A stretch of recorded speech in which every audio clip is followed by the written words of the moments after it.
Si tienen sus Biblias, por favor, busquen capítulo 4 de Juan. Juan 4.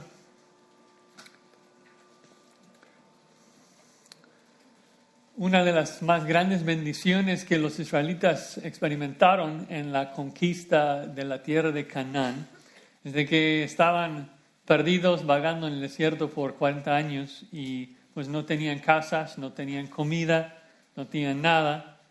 Y Dios en su enorme gracia explicó que Josué y los israelitas iban a entrar en la tierra y iban a entrar justamente durante el tiempo de la cosecha, cuando ya estaba madura la cosecha.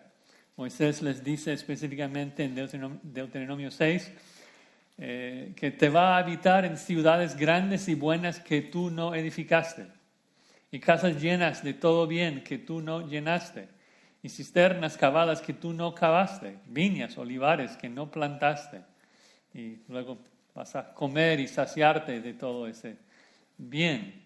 Y el punto ahí de la grande bendición de Dios, la gran bendición de Dios, es que iban a disfrutar del trabajo de otros, ¿no? De que iban a entrar allí y disfrutar de lo que Dios había hecho, de lo que los cananeos habían plantado y trabajado. Los israelitas solamente tenían que cosechar lo que otros habían sembrado y labrado. Es interesante porque esta es la manera en que Jesucristo presenta el evangelismo en el pasaje que vamos a estudiar hoy. Que no es un trabajo arduo, difícil, en que tienes que madrugar allí a las 5 de la mañana para trabajar en el campo. No, esto no es el evangelismo. El evangelismo no es un trabajo así duro. Nosotros no tenemos que labrar la tierra. Otros ya han trabajado. El trabajo difícil de morir en la cruz para el perdón de pecados. El trabajo difícil de hacer nacer de nuevo a alguien. Eso lo hace Dios. Nosotros solamente tenemos que cosechar el fruto del trabajo que Él ha hecho. Nosotros solamente tenemos que entrar en el campo. Solamente presentamos a Cristo y Dios salva. Entonces Dios nos ha mandado a cosechar en su campo, a sacar fruto por el cual otros han trabajado. Es una gran bendición y un gran incentivo para evangelizar, sabiendo de que el trabajo Dios lo ha hecho. Entonces en Juan 4, 27 al 42, vamos a ver 3 fases en el evangelismo de los samaritanos que nos van a animar a compartir a Cristo. 3 fases en la evangelización de los samaritanos que nos van a animar a compartir a Cristo. Primero la invitación, luego la tarea y finalmente la salvación. La invitación, la tarea y la salvación. Vamos a leer este precioso pasaje, hermanos. Juan 4, comenzando en el verso 27. Dice así: en esto vinieron sus discípulos y se maravillaron de que hablaba con una mujer. Sin embargo, ninguno dijo: ¿qué preguntas? ¿O qué hablas con ella? Entonces la mujer dejó su cántaro y fue a la ciudad y dijo a los hombres: venid, ver a un hombre que me ha dicho todo cuanto he hecho. ¿No será este el Cristo? Entonces salieron de la ciudad y vinieron a él. Entretanto los discípulos le rogaban diciendo: Rabí, come. Él les dijo: yo tengo una comida que comer que vosotros no sabéis. Entonces los discípulos decían unos a otros: ¿le habrá traído alguien de comer? Jesús les dijo: mi comida es que haga la voluntad del que me envió y que acabe su obra. ¿No decís vosotros: aún faltan 4 meses para que llegue la siega? Y aquí os digo: alzad vuestros ojos y mirad los campos, porque ya están blancos para la siega. El que siega recibe salario y recoge fruto para vida eterna, para que el que siembra goce juntamente con el que siega. Porque en esto es verdadero el dicho: uno es el que siembra y otro es que siega. Yo os he enviado a segar lo que vosotros no labrasteis. Otros labraron y vosotros habéis entrado en sus labores. Y muchos de los samaritanos de aquella ciudad creyeron en él por la palabra de la mujer, que daba testimonio diciendo: me dijo todo lo que he hecho. Entonces vinieron los samaritanos a él y le rogaron que se quedase con ellos, y se quedó allí 2 días. Y creyeron muchos más por la palabra de él. Y decían a la mujer: ya no creemos solamente por tu dicho, porque nosotros mismos hemos oído y sabemos que verdaderamente este es el Salvador del mundo, el Cristo. Vamos a orar. Padre Santo, siempre que venimos a tu palabra, pedimos que nos purifiques y nos ayudes a confesar nuestro pecado para recibir tu perdón, Señor. Queremos llegar a tu palabra limpios y listos para escuchar tu voz y recibir el ánimo y la consolación que necesitamos. Tantos hermanos, Señor, que están pasando por dificultades y pruebas, muerte y cáncer y pérdida de trabajo, tantas cosas, Señor. Nuestro pecado ha arruinado a nuestro mundo y nos lamentamos, pero eso nos hace levantar nuestros ojos a nuestro Señor Jesucristo, el Salvador del mundo, el que pagó la deuda de nuestro pecado, quien va a regresar a este mundo a renovar todo y darnos cuerpos nuevos, vida nueva para siempre. Y en Él esperamos, Señor, y oramos de que en esta mañana, mientras estudiamos este texto, Padre, que tú nos ayudes a ver tu gloria brillando en la faz de Jesucristo. En su nombre oramos. Amén. Bueno, un poquito de repaso. Recuerden de que Jesús estuvo en Jerusalén con Nicodemo y luego pasó a Judea, estaba bautizando, sus apóstoles bautizando a una multitud allí, creciendo tanto que los fariseos ya tenían problemas con él. Entonces Jesús dice que fue para Galilea, pero que le era necesario pasar por Samaria. Creo que eso indica de que Dios había predestinado esta conversación con los samaritanos, con la mujer samaritana en particular. Y ese pasaje tan hermoso dice que Jesucristo, siendo cansado, se sentó en el pozo, tenía sed. Y esto nos habla de la verdadera humanidad de Jesucristo, que nuestro Creador, nuestro Dios, se hizo carne, un humano, para obedecer la ley por nosotros y para morir la muerte que nosotros merecemos. Y el hecho de que habló con una samaritana es algo sorprendente también, que para los judíos era totalmente prohibido. Pero no hay ni una gota de racismo ni de sexismo en Cristo. Él trata a ella como su igual, porque Él es el Salvador, como veremos al final, de todo el mundo, de hombres y mujeres de toda nación y lengua. Y recuerden que la juxtaposición de esta plática con la mujer es importante con el capítulo 3, con Nicodemo, porque Nicodemo, es hombre, es judío y es religioso, y luego esta mujer es mujer y es samaritana y es fornicaria. Eso nos indica de que Cristo salva a cualquier tipo de persona, de cualquier nación, de cualquier lugar. Cristo es la solución que todos necesitamos. Y entonces Cristo comienza la plática y le ofrece vida eterna. Ella no entiende, entonces le dice que debe ir y buscar a su marido. Y cuando ella dice que no tiene marido, Cristo dice: bueno, es que has tenido 5 maridos y estás fornicando ahora con el hombre con quien vive. Se da cuenta que es profeta, comienza a levantar pretextos. No, es que ustedes adoran en Jerusalén, nosotros en Gerizim. Y luego Cristo entonces explica de que la adoración ya no será limitada por su ubicación, de que muy pronto Cristo iba a ofrecer el último sacrificio ahí en la cruz para pagar por el pecado, y ahora de ahí en adelante vamos a adorar a Él en espíritu. Ella entonces, entendiendo un poquito, como que tiene un poco de esperanza, habla del Mesías, y luego en el versículo anterior a nuestro pasaje, Jesucristo dijo: yo soy el Mesías, el que habla contigo. Y ahora viene entonces la invitación, en el versículo 27, la invitación dice: en esto vinieron sus discípulos. En esto vinieron. Y recuerden entonces que los 12 fueron a esa ciudad de Sicar, una ciudad cercana, a comprar comida. y luego regresan, y Juan es muy específico en griego en esto. Es un momento específico. Justo en este momento, cuando Cristo dijo yo soy, los apóstoles llegaron.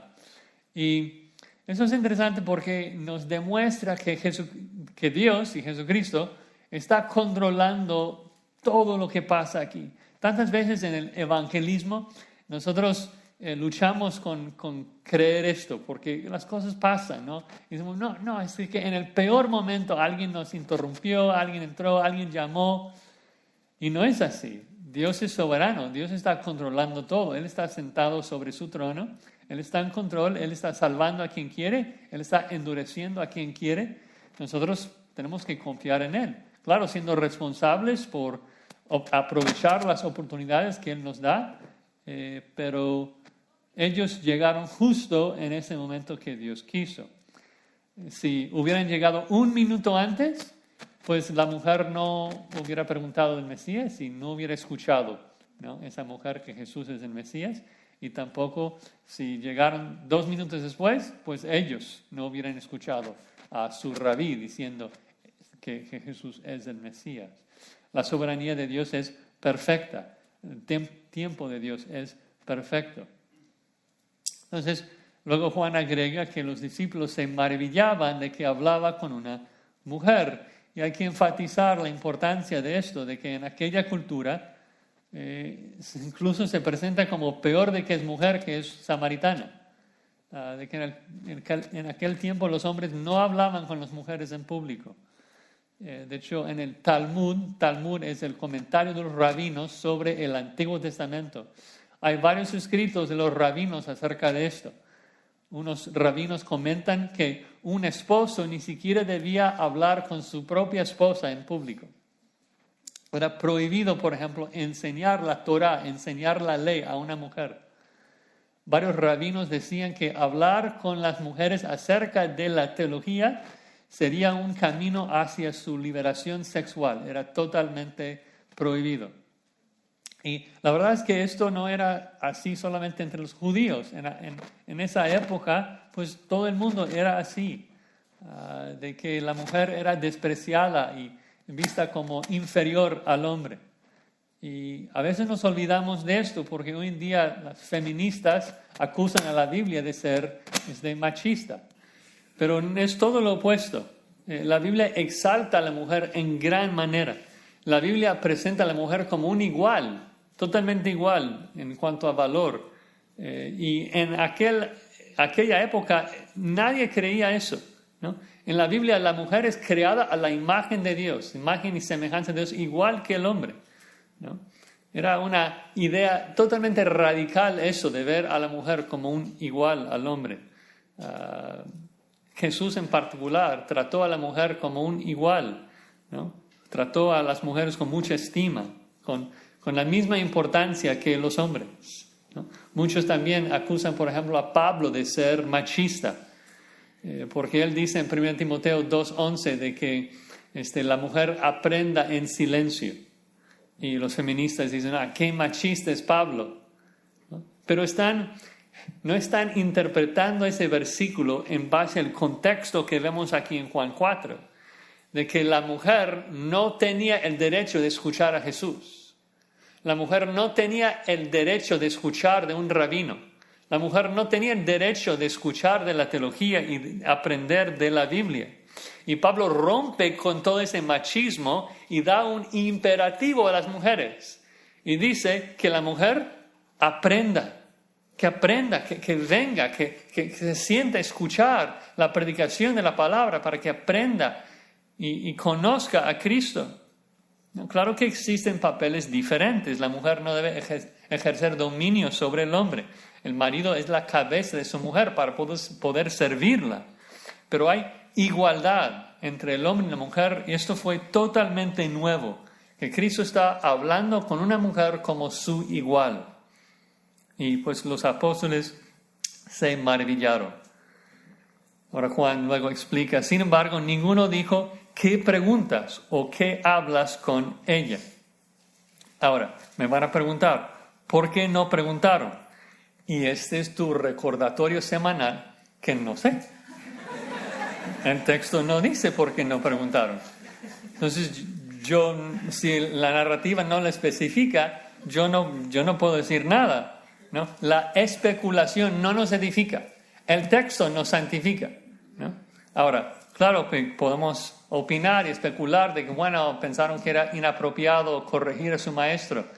Pero es de que Pedro muchas veces corrige a su maestro. Entonces, no sé si es la razón. Lo que sabemos es de que fueron tan asombrados, tan maravillados de que está hablando con una mujer que ni siquiera le preguntaron nada. Entonces, versículo 28 dice que la mujer dejó su cántaro y fue a la ciudad y dijo a los hombres. Y nuevamente, no sabemos por qué dejó su cántaro. Es un cántaro grande, a lo mejor para correr más fuerte, más rápido, digamos. Algunos especulan de que, bueno, Jesús había pedido agua, entonces a lo mejor lo dejó para él, pero no dicen que lo dejó para él, simplemente que lo dejó. Entonces no sabemos por qué. Lo que sí sabemos, y el texto enfatiza, me parece muy interesante, es de que en el versículo 16, Cristo le dijo, ve y habla con tu marido. Y entonces ella fue a la ciudad y habló con todos los hombres que están ahí, con los hombres. Interesante, una diferencia ahí, de que tenía el mandato de hablar con su marido y va y habla con los hombres, está evangelizando a todos. Ahora, algunos se preguntan, ¿por qué los hombres de la ciudad escucharon a esta mujer fornicaria? Bueno, hay varias cosas que no sabemos, pero creo que lo más importante es de que no dice que fue a la sinagoga para hablar con los hombres de buena reputación, sino que fue, y obviamente está buscando a su marido, porque esto fue el mandato de Jesús, encuentra a su marido junto con otros hombres y habla con todos ellos. Entonces yo supongo de que esos hombres que están junto con su marido fornicario no son los hombres más respetables de la ciudad. No estarían hablando con él, ¿no? Yo me imagino, para ponerlo en nuestro contexto, que fue a la ciudad y encontró a su marido en un bar y comenzó a compartir con todos los hombres que estaban allí. Y lo que dice, versículo 28, es, venid, ved a un hombre que me ha dicho todo cuanto he hecho. Esta mujer es sabia, es astuta en la forma que invita a esos hombres a venir. Algunos acusan a la mujer de exageración, que me dijo todo. Tal vez hay un poco de hipérbole, pero más bien yo creo que ella supone que si Cristo sabe los secretos más íntimos de su vida, que Él sabe todo lo demás. Y observe nuevamente la metodología de su evangelismo, que dice, venid y ved. Y esa frase debe ser algo familiar para nosotros, porque ya lo vimos 2 veces en Juan 1, de que cuando Andrés y Juan preguntan a Jesús, ¿dónde moras?, ¿cómo es que Jesús contesta? Venid y ved, Juan 1:39. Y luego Felipe sigue a Cristo también, y él comparte con Nataniel. Y Nataniel tiene dudas de si algo bueno puede salir de Nazaret. Entonces, ¿qué le dice Felipe? Le dice, ven y ve, Juan 1:46. Ahora, la mujer samaritana no usa los mismos verbos en griego. Ella, siendo samaritana, seguramente tiene un vocabulario diferente, pero es la misma idea. Venid y ved. Y el punto es de que este pasaje presenta el evangelismo como algo sencillo, como algo simple, que decimos a la gente, ven y ve. Ahora, es obvio que nosotros no tenemos a Cristo aquí para presentar a la gente a Cristo en persona, en vivo, pero sí tenemos su palabra aquí. Y la invitación que nosotros hacemos es exactamente la misma. Decimos a la gente, ven, ve a Jesucristo aquí en la Escritura, ¿no? Les invitamos a venir a las Escrituras para ver a Cristo. No es necesario complicar el evangelismo más. Tu rol no es convertir a la gente, tu rol no es convencer a la gente. Tú no puedes hacer que nadie nazca de nuevo. Solamente Dios hace esto. Tu único rol en el evangelismo es invitar a la gente a venir a las Escrituras para ver al Salvador del mundo, a Cristo Jesús, para escuchar su palabra, porque su palabra es poder para salvar. Eso es exactamente lo que hizo esta mujer. Y noten también que es muy astuta, como dije. Dice, ¿no será este el Cristo? La traducción capta bien la idea en griego de que espera una respuesta negativa. Si ella les hubiera dicho, ven, encontré al Mesías, le hubieran respondido, estás loca, ¿no? Pero la pregunta es, mira, es que él me dijo toda mi vida, me lo explicó. ¿Será que esto podría ser el Mesías? Y esto fue suficiente para crear un poco de duda en sus corazones, suficiente para hacer el viaje allí para visitar a Jesús. Entonces vemos ahí, versículo 30, salieron de la ciudad y vinieron a él, ¿no? Entonces fue suficiente para convencerles que valía la pena hacer ese camino. Entonces salen de la ciudad de Sicar y suponemos que luego llegan al pozo donde Jesús está descansando. Entonces esto es la primera fase, la invitación, que la mujer simplemente invita a los hombres, venid y ved, venid y ved. Ahora vemos la tarea. ¿Cuál es la tarea en particular del evangelismo? Versículo 31. Entre tanto, los discípulos le rogaban diciendo, Rabí, come. Entonces se supone que ellos fueron a la ciudad para comprar comida por instrucción de Jesús y ahora regresan y le dicen, Maestro, Rabí, come. Pero Cristo no come, no devora la comida como ellos suponían que lo iba a hacer. La mujer acaba de salir y Jesucristo se quedó quieto. Jesucristo no toca la comida. Y seguro el texto no lo dice, pero sabemos por el resto de las Escrituras de que Jesucristo seguramente está orando por ella. Pablo dice que debemos orar sin cesar. Y Cristo obedeció perfectamente la palabra. Cristo siempre estuvo en oración a su Padre, siempre intercediendo. Seguramente está suplicando por ella, suplicando por los hombres que van a escuchar la palabra de ella. Cristo es nuestro fiel intercesor, nuestro mediador, el que ora por los suyos, para nuestra salvación, nuestra protección, nuestra seguridad. Mientras avanzamos más en la narrativa será obvio, ¿no? De que Él está pensando en la salvación de los samaritanos. Dice que los campos están blancos. Pronto van a llegar a la salvación. Entonces cuando ellos le dicen, come, no, o sea, está meditando, está orando. Y dice el versículo 32, Él les dijo, yo tengo una comida que comer que vosotros no sabéis. Estoy haciendo algo, estoy trabajando. Estoy intercediendo por ellos, ¿no?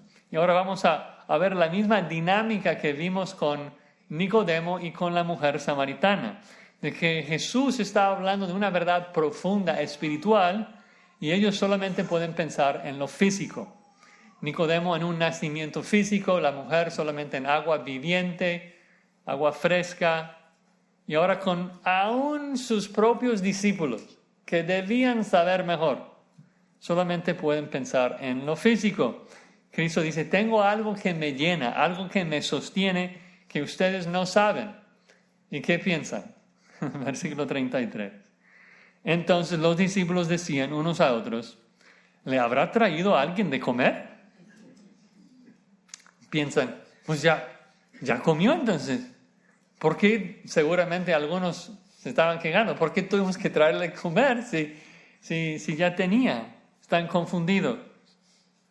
Están en la misma situación de Mateo 16, que Cristo acaba de alimentar a 5,000 hombres y luego está en un barco, solamente los 13, Jesús y sus 12 apóstoles, y dice, mirad, guardaos de la levadura de los fariseos.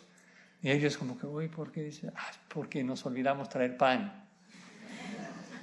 Si puede alimentar a 5,000 hombres, no tienen que estar preocupados por 13 hombres que están ahí. Pero los discípulos siempre pensaron con sus barrigas, como muchos de ustedes que tienen un poco de hambre en este momento.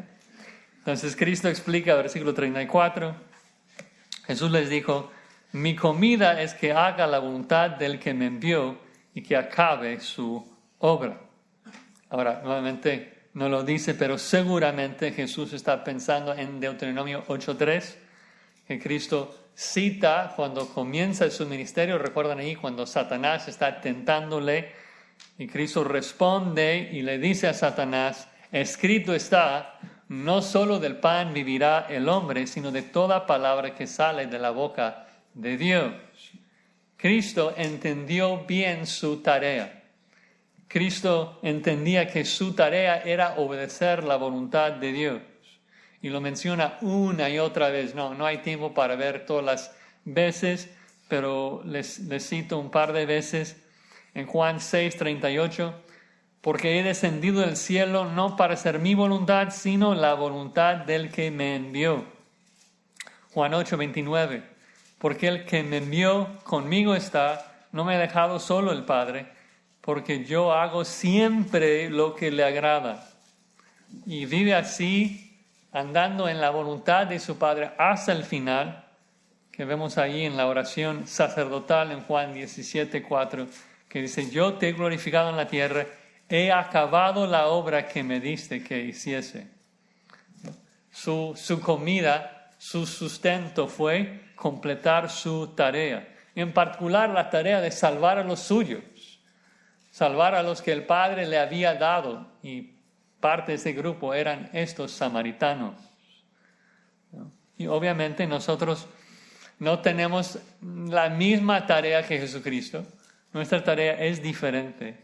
Pero es bueno que tengamos la misma perspectiva de que la obediencia no es algo opcional. La obediencia sí tiene que ver con la lectura de la palabra, la oración o incluso el evangelismo. Es algo necesario. Tiene que ver con la obediencia. Es una tarea que Dios nos ha dado. Y el punto aquí de Jesucristo, de llamarlo comida, es comprender que la obediencia, el cumplir con la tarea es lo que nos sostiene. Es nuestra comida como cristianos. Es la comida que nos sacia. Muchos cristianos se preguntan de por qué no sienten satisfechos con sus vidas. Y aquí está la respuesta. Lo que te sostiene y te satisface como cristiano, lo que te llena y te da gozo, es hacer la voluntad de Dios. Es cumplir la voluntad de Dios. Obedece. Y en este contexto en particular, obedece en el contexto de compartir las buenas nuevas. Hay que orar que Dios nos dé oportunidades, que Dios nos guíe para invitar a la gente a ver a Cristo en su palabra. Ahora la pregunta aquí ¿es una tarea difícil? ¿Va a ser una tarea difícil el compartir a Cristo? Nosotros vamos a tener que hacer todo el trabajo de preparar a la gente, de labrar en ese campo. Nosotros tenemos que madrugar y labrar bajo el calor. No, Cristo explica en el verso 35. ¿No decís vosotros aún faltan 4 meses para que llegue la siega? No se sabe si es un dicho o si simplemente están en el mes de enero y muy pronto llega la cosecha. Pero el punto es igual. Jesucristo está diciendo, normalmente hay que esperar. Entre el momento que siembras una semilla y el momento que cosechas el fruto, normalmente hay que esperar. Pero en este caso no. En este caso, la cosecha ya está madura, ya está lista. Dice, sigue el versículo 35. Y aquí os digo, alzad vuestros ojos y mirad los campos, porque ya están blancos para la siega. El punto es de que se supone que falta tiempo para que llegue la cosecha, pero no, en este caso el fruto ya está listo. Los campos ya están blancos. Tal vez nosotros que vivimos en Los Ángeles y no vemos mucho trigo, no comprendemos la ilustración aquí, pero cuando el trigo se madura, ¿no?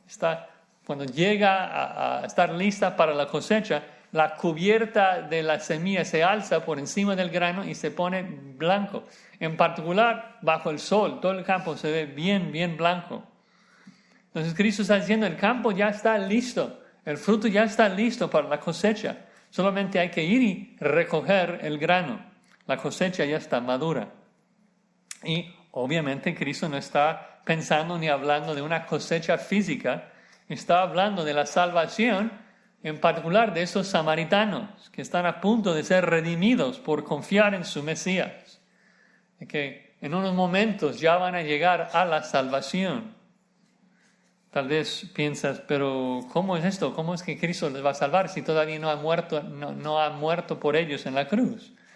Bueno, es de que van a ser salvos por la misma manera que todos los creyentes en toda la historia fueron salvos, por creer en el Mesías venidero. Eso siempre ha sido el camino a la salvación. Comenzando con Génesis 3, o sea, Adán creyó a Dios y Dios le proveyó un Salvador, ¿no? Entonces, Abraham creyó, le fue contado por justicia. David creyó y Dios le perdonó de sus pecados. Siempre la salvación ha sido por la misma ruta, por creer en el Mesías venidero, ¿no? Entonces estos samaritanos serían salvos igual que todos los creyentes del antiguo pacto por creer en su Mesías.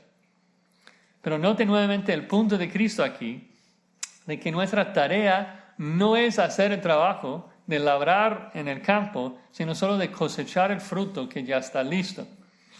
Dice versículo 36, el que siega recibe salario y recoge fruto para vida eterna, para que el que siembra goce juntamente con el que siega.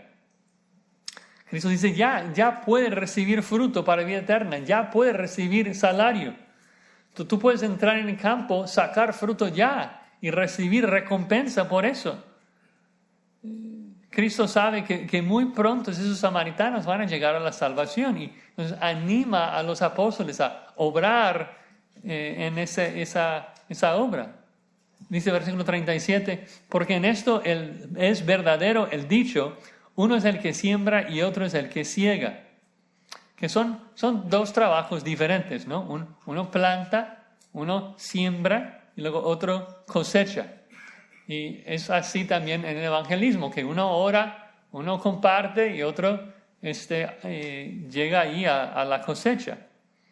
Pero el punto, versículo 38 es esto. Yo os he enviado a cegar lo que vosotros no labrasteis. Otros labraron y vosotros habéis entrado en sus labores. Y creo que hay varias cosas que podemos comprender aquí. Primero es el punto central de que el labor en el evangelismo lo hace Dios, lo hace otros. O sea, lo que nosotros hacemos al compartir las buenas nuevas y cosechar es algo fácil, ¿no? Es cosechar del trabajo de otro, ¿no? Por ejemplo, pienso en varias ilustraciones de esto. Primero, por ejemplo, cuando un pastor de jóvenes predica el evangelio en un campamento y luego un joven llega a Cristo y llega a la salvación, sería muy orgulloso de parte de ese pastor de jóvenes si pensara de que él hizo todo el trabajo de llevar esa alma a Cristo. Sería ignorante de las muchas personas seguramente, de los abuelos que estaban orando, de la mamá que estaba de rodilla por años, ¿no? Por compañeros de trabajo, por quien sea, ¿no? Alguien estuvo sembrando, ¿no? Ahora preguntas, en este contexto de Juan 4, ¿quiénes habrían labrado en el campo de los samaritanos? Bueno, no lo dice seguramente Moisés, es el primero que escribió la ley por nosotros. También el Espíritu Santo, ¿no? Y creo que el punto aquí es de que Cristo está dándonos un principio que aplica no solamente para Juan 4 con los samaritanos. Está hablando del evangelismo en general, de que nosotros no somos los que hacemos el trabajo difícil. Pedro, por ejemplo, cuando llega a Hechos 2 y predica un sermón y miles de personas llegan a Cristo, no es un sermón, es fácil, ¿no? Él cosecha algo que Dios ya había labrado por muchos, muchos años, ¿no? Entonces, si realmente nos preguntamos, ¿quién es el que labra la tierra? ¿Quién es el que hace el trabajo difícil y duro?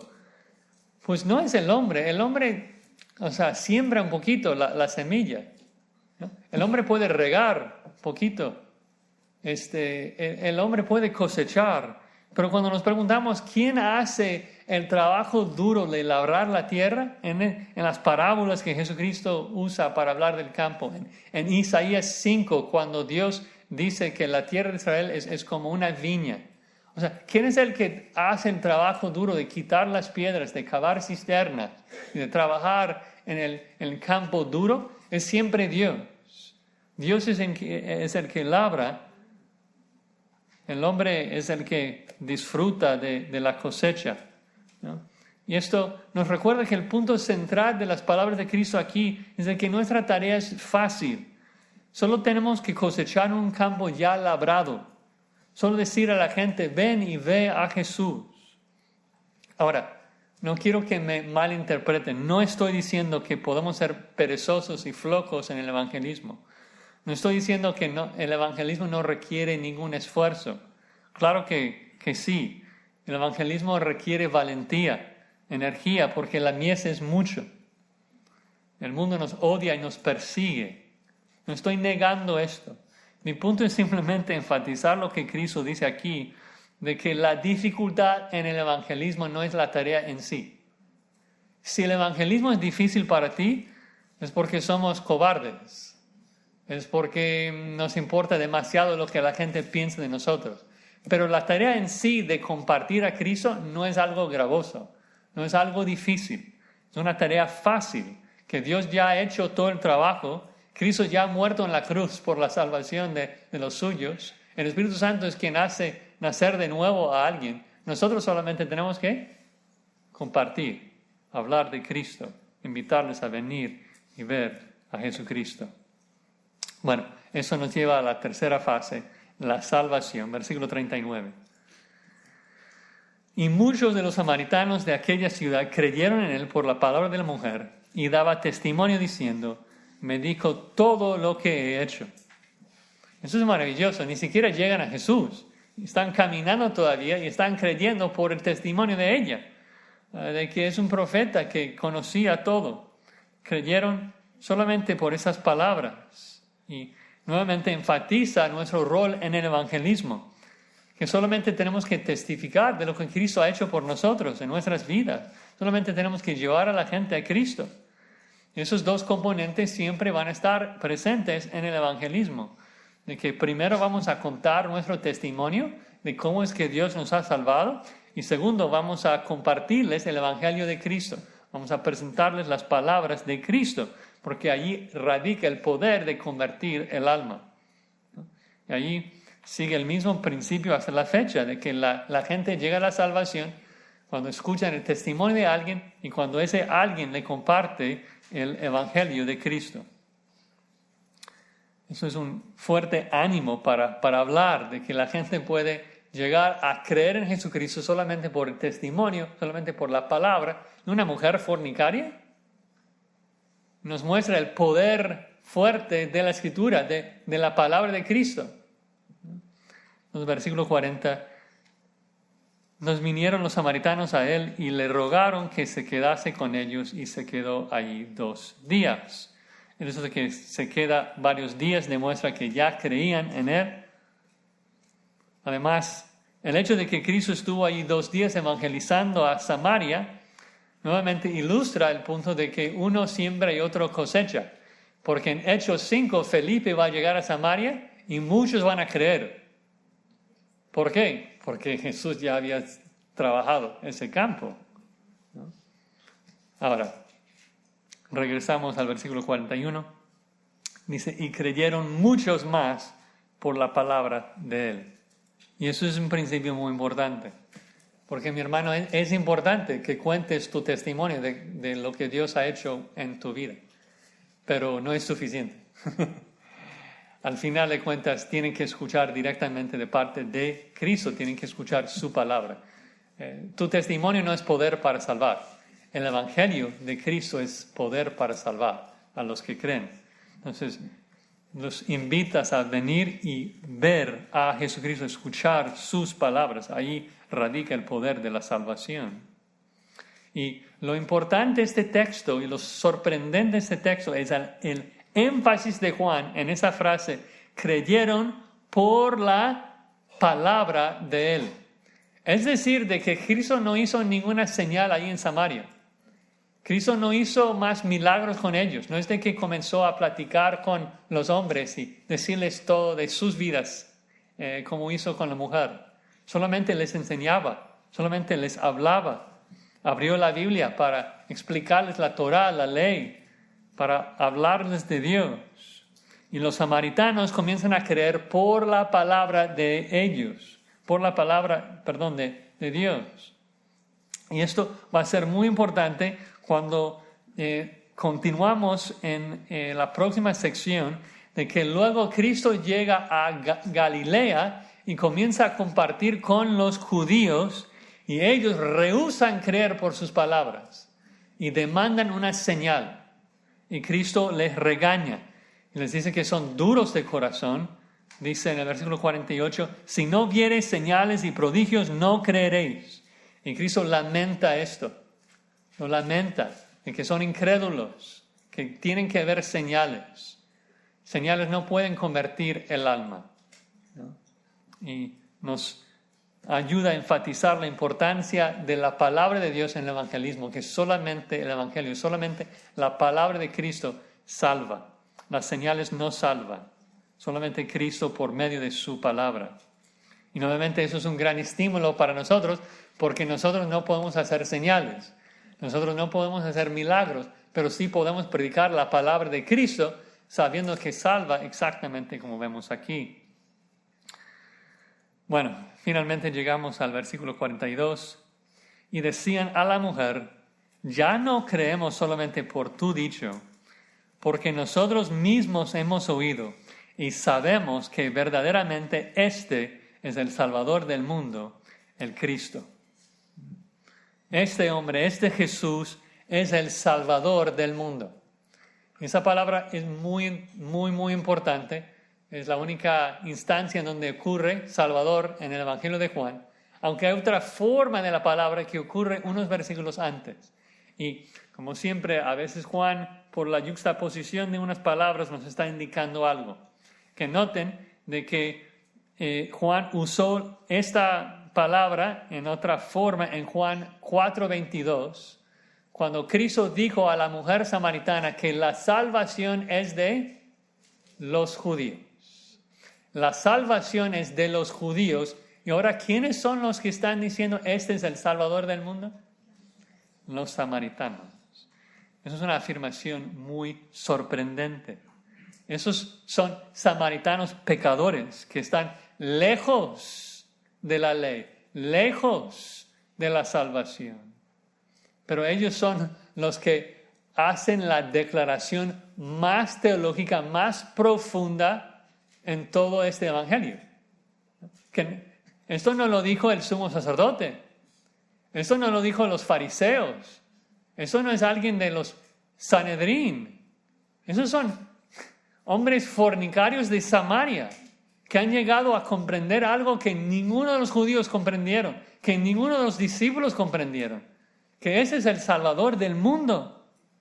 Ese es el Cordero de Dios que quita el pecado del mundo, de samaritanos, de judíos, de europeos, de africanos, de americanos, no importa. Este va a salvar a todos, sin excepción. Ese es el Cristo, el ungido de Dios. Es increíble que el Espíritu Santo abrió su entendimiento para que ellos, esos samaritanos, sean los primeros en comprender de que Jesucristo es la luz de las naciones, que Jesucristo es la simiente de Abraham, por la cual todas las naciones del mundo serán benditas. Ellos comprendieron y creyeron y fueron salvos. Ahora, siempre cuando hablamos de la salvación, tenemos que recordar que si no hay otro contexto específico, la salvación en la Biblia habla de ser salvo de la ira de Dios. Eso es el peligro en que estamos sumergidos. Entonces, seguramente Cristo les explicó lo que explicó a Nicodemo. al final de Juan 3, ¿no? De que el hombre necesita ser salvo porque la ira de Dios permanece sobre él.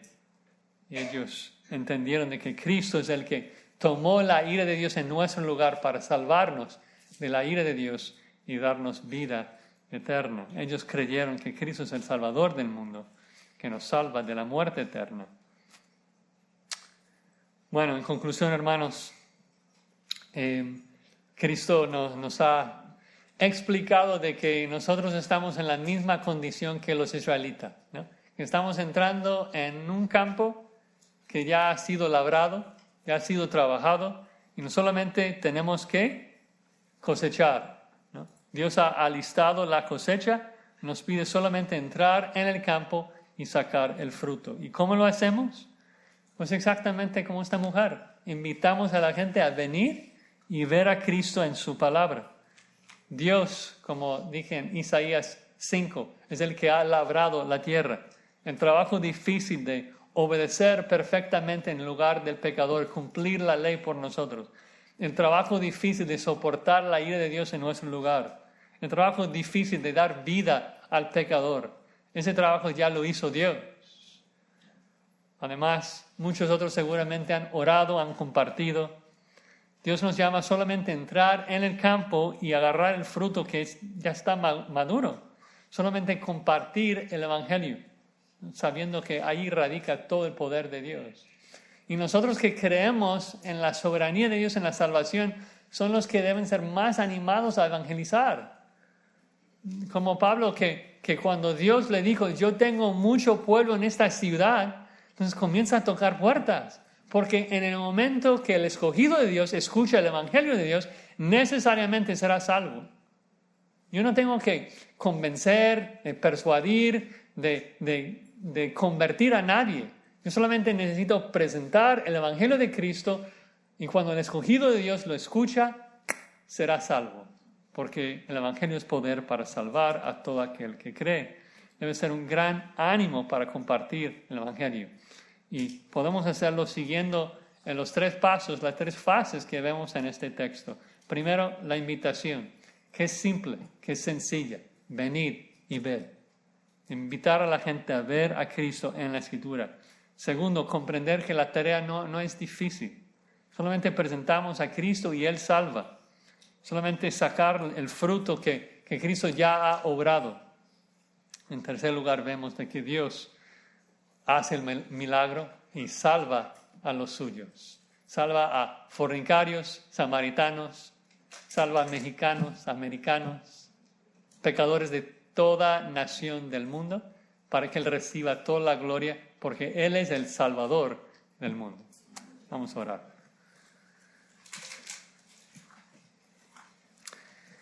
Padre, qué texto tan maravilloso que nos revela la hermosura de nuestro Salvador, el Salvador del mundo. No hay otro.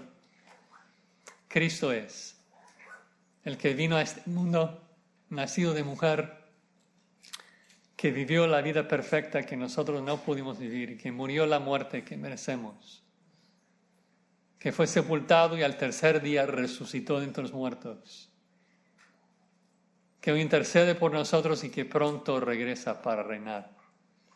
Y toda nuestra esperanza está en Él. Gracias, Señor, por este hermoso recordatorio de que tú obras la salvación en tus escogidos y que nosotros tenemos el privilegio y la bendición de hacer la tarea de compartir con la gente de la salvación que tú ofreces en Cristo Jesús. Ayúdanos a ser fieles, ábranos oportunidades, Señor. Queremos hacer lo que Pablo hacía en Colosenses 4, de orar, que tú nos abres caminos, Señor, para compartir tu palabra con otros y que podamos tener la bendición de participar en este momento en que tú salvas a tus escogidos para tu gloria. Amén.